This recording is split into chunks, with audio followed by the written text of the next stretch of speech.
What's up, y'all? This is Tyrone Stock Tips, and we are back. I know I haven't put up a video in a while. I guess stock related, but that's because I wasn't making any like major trades. I made some, and I profited off of some, but none of the trades hit my entry points. So today's video is about Google. As you can see, Google fell from its high. Um, The high was all-time high was $404. It fell about this is what I like about this trade. It fell, we're going to get the percentage, fell about 22% from its high. Now, my favorite trades to do are trend trades, right? Ascending triangle, I mean not ascending, ascending trend lines. I always pick these points where it's tapped multiple times. So you got this location, right? Y'all know that this is something I like to do, but what I like mostly about this again is we have what you call the 200 EMA or the 200 SMA, right? When you have a stock that falls to the 200 EMA, you have what you call you have a lot of buyers sitting right here, like people just waiting to buy.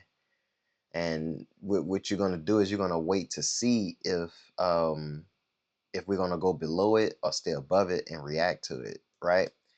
See, you can see it happen here in the past, right? The last time I did it, it bounced completely off this 200 EMA, created a gap, and that's the reason I'm mentioning this gap because it's going to come back later.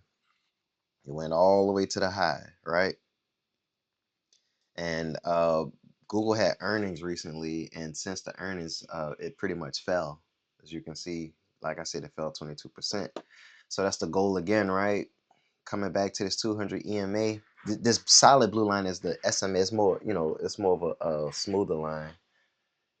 It's not as reactive as the EMA. EMA is it's a lot more reactive, but I do use it as as a support and resistance line. You can see that if I zoom in, you can see that it reacted to this, and even when it crossed above, it retested and continued above again, right?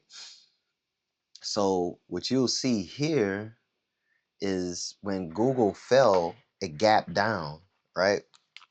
It gapped down, and what I intended to do was enter and catch this gap fill. So I actually entered at about 326.50. Usually I wait for what you call a retest, but I saw it going another way. I saw it look like it wasn't going to retest, so I kind of, I don't usually FOMO, but this is one of those situations where the reason I did it was like, see, before it didn't retest, it just went, it just tapped it um, and reversed. So in this situation, I was like, I know history doesn't repeat itself, but I just wanted to make sure I was in this trade before it took off without me, right? Because if it went beyond this point, you'd have been chasing. You never want to chase a trade because you say I bought it here, you see it reacted. So I bought in here, right? So as you can see, so far this trade is up $540. I kind of wish I would have taken profit, but I bought what you call a leaps call, right? It's more of a long-term trade. Usually leaps last about a year and a day or more. It's not technically a leaps call, but in my book it is because it's long term. But I usually do a leaps call. I don't always keep it the entire year. I almost get out of my leap calls about 6 months before. My goal is to have enough time for it to zigzag in between all the stuff. This was smooth. If I would have got in, it only took what, March. It only took 2 months, right? So hopefully this takes about a month or two to get to either the high, or once it gets to the high, it goes above it. So if it gets to the high, let's do a simulation.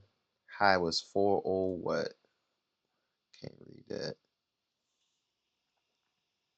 What's the high of that candle? 4. I'm gonna just say 404, right? Because that's probably why I'm gonna take profit if it doesn't go against me. So we're gonna put in 404. This is simple math for y'all.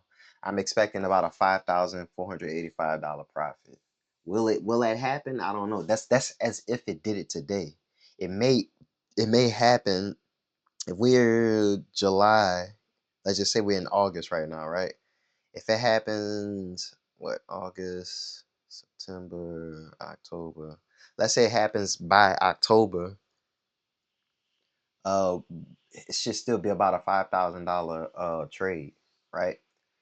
Now what you're seeing here, why it's decreasing, this is what most people don't know about options trading. You have what you call theta, right? Theta decay. And what theta is these trades lose value day by day. Right now this theta is 0.08. That determines how much it loses its value day by day, whether it goes up or down. What happens is it sharply increases the closer you get to your expiration date. My expiration date is June 17th, 2027. So I could hold this contract until 2027. Okay. Again, like I said, I don't intend to hold it the entire time. Some people do if they intend to buy the shares. You could exercise it. I know I'm speaking a lot of like technical terms, but with this channel you'll hear it so much that you may eventually research it, or I may eventually post a video explaining what it is I'm saying. Okay, so let me show you how theta decay works.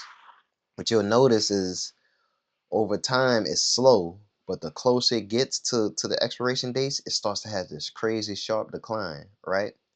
So let's say if Google goes down to 300, right?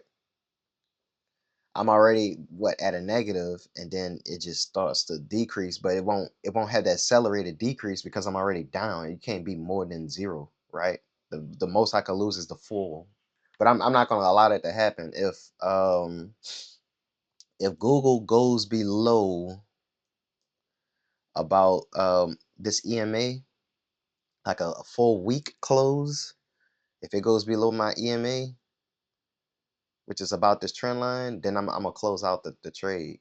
But I'm just gonna keep watching it week by week. I may give y'all updates here and there, but we expecting this to go up. Um, Hopefully y'all tune in. Y'all let me know what y'all think about trades like this, and I'll get back to y'all. Peace, peace, peace, peace, peace.